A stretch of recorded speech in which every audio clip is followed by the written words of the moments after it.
What's up, you guys? Welcome back. So for today's video, I'm going to be sharing with you some really personal shit.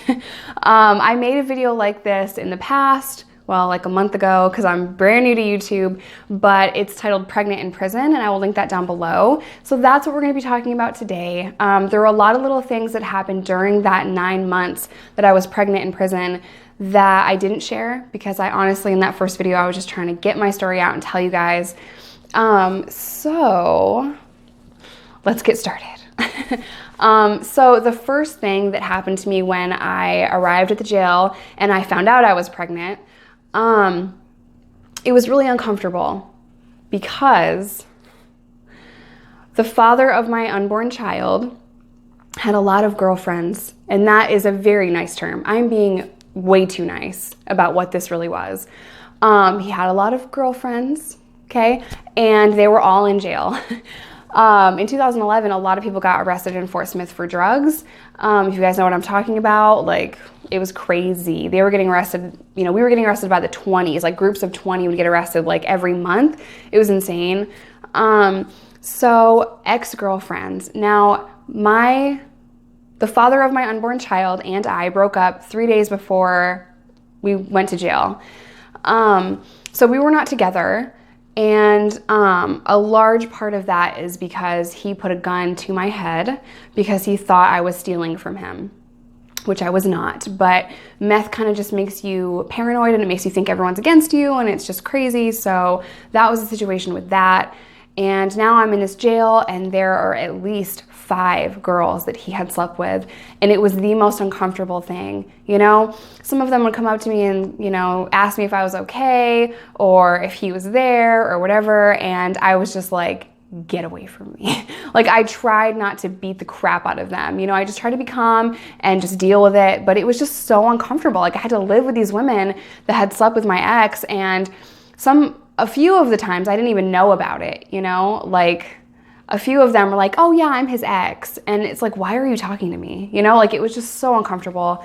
Little story here. I finally went to prison, and there was this girl there that had just dated him and then went to jail. Like, right before I met him, they dated, I guess, for a few months. And I knew about her because when I met the father of my child, another friend of ours said, oh yeah, he's kind of messed up from his ex, blah, blah, blah. So I kind of knew about her, even though he and I never discussed her. We actually didn't discuss anything. I only dated him for a few months, so I really didn't even know him that well. But anyway, this girl found out who I was and constantly came up to me to talk to me. And at that point, I was 6 months pregnant, and I was like, what do you want? It got so bad. Like, she was in the PAL program, which is like this Jesus barracks, and it got so bad that she was telling all of these women that her and I were family, and my child was her stepchild, and it just got so crazy. So one day I just flipped out. I just couldn't take it anymore. And in the chow hall, I stood up and I cussed her out and told everyone what she really was to the father of my unborn child, and it made a big scene because I was just pissed off. I couldn't take it anymore. So that's what I had to deal with almost on a daily basis for months. Being housed with your baby daddy's ex-girlfriends slash dope hoes is really uncomfortable. So the second thing that I had to encounter all the time were the questions. The questions. Where's the baby daddy? Does he know? Is he gonna come get you out? Like, nope, he's in FF pod. It was just all kinds of stuff. Is he really the father? People ask me that all the time, which was so insulting. And then after I had been in the county jail for a while, the cops would come up to me and ask if the father of my unborn child was a correctional officer. That was the most embarrassing thing I could possibly be asked. Like, no, it's not. I know I was 5 minutes pregnant when I got arrested, and I found out here.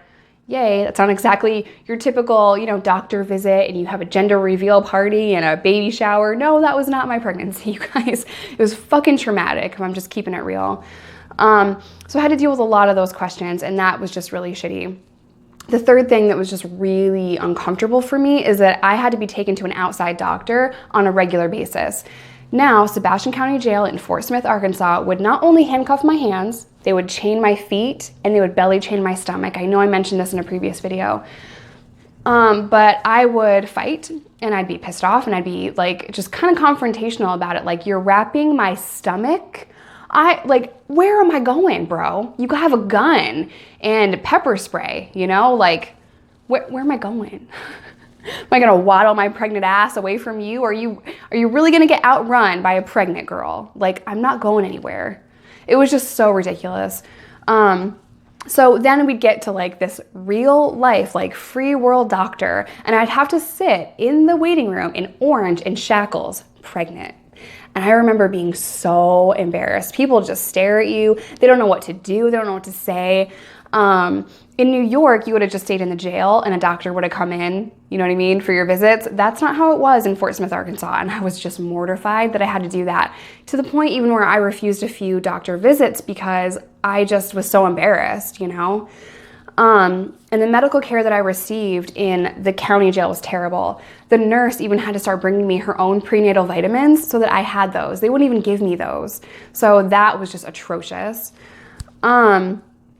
So I was like 6 or 7 months along when I got sent to prison. And there you go to the infirmary and like a real doctor comes in and you have your ultrasound.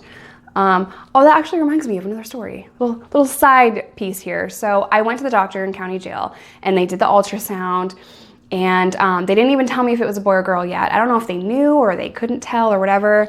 But I was pretty far along when they did that. So I feel like they could have told me what it was, but I didn't know she was a girl for the longest time. I think until I got to prison. So I'm carrying the ultrasound pictures back to the barracks. And one of the cops says, Kent, you can't have those pictures, right? And I stood there, you guys, I clenched my fist and I was just like, come take them from me. I just stood there, like, I'm like grinding my teeth and like my fists are clenched, like, I will fight you for these, And she kind of just sized me up for a second and we like stared at each other and she just finally said, all right, Kent, relax. You can have them. Just don't tell anybody that I let you have them, So I got to keep those. So that just really made me crazy that I had to fight every piece of my pregnancy. And, it was traumatic enough as it was because I had never had kids before. This was my first pregnancy. This was my first child. I didn't know what I was doing. So I was really scared.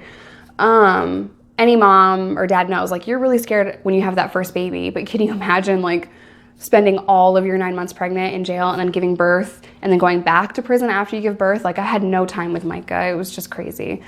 Just kind of the last thing that I'll tell you guys, because it's a current day struggle. The father of my child is still in prison. He will either get out spring of this year coming up, so next year, or the year after. Arkansas does this thing called EPAs where people get out up to a year early. No woman will ever get out up to a year early. The men, yes, they will. And the reason for that is overcrowding. So he could get out spring of next year. He could get out another extra year. So he could either get out in 6 months or a year and 6 months. And basically, I don't know how to handle that situation. Thus far, I send him pictures every month, and I have for 6 years, and every 90 days he gets an update of my daughter. That's the relationship that we have. I don't talk to him about my life unless something really big happens. So for example, we moved from Arkansas to Chicago. That was a big life event, so that was something I shared with him. Like, hey, we're moving to Chicago. I will continue to keep you updated. Michael will continue to be taken care of very well, whatever. You know what I mean? So a lot of things can happen when he gets out. I honestly don't know him, So this is kind of personal that I'm sharing this with you guys. But he could either go back to selling meth and I will never talk to him again. Like, just keeping it real. Or he could get his life together and he could follow my rules when it comes to visitation and all of that. And if my child wants to see him, we will make that happen. Or he could petition the court for visitation rights and want to pay child support and all of that, even though I've told him many times we don't want child support. We're okay, like, we good, So I have no idea what's gonna happen, and that constantly is in the back of my mind. Before I get the questions, no, my 6-year-old does not know that my boyfriend is not her father, and here's why. She has known him for the same amount of time that she has known me, which is 5 years, and she's 6. So she doesn't know. Now, I have had this happen where people tell her, kids tell her, Reese isn't really your dad. And I've just had to, you know, explain to her, yes, he is your dad. Family is not always blood, you guys. And I think it's an amazing thing when someone else steps up and decides to take care of a child that is not theirs. That is just a special, you know, thing. It's a blessing, and he's been an amazing father to her. So I will definitely keep you guys posted in the years to come as my YouTube career progresses.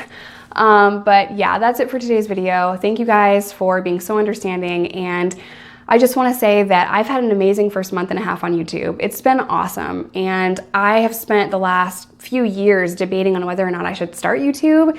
My depression and my anxiety has kind of played a role in that too. I've just been kind of nervous about it, but I love YouTube. I love you guys, so I'm not going anywhere. I'll see you next time. Bye.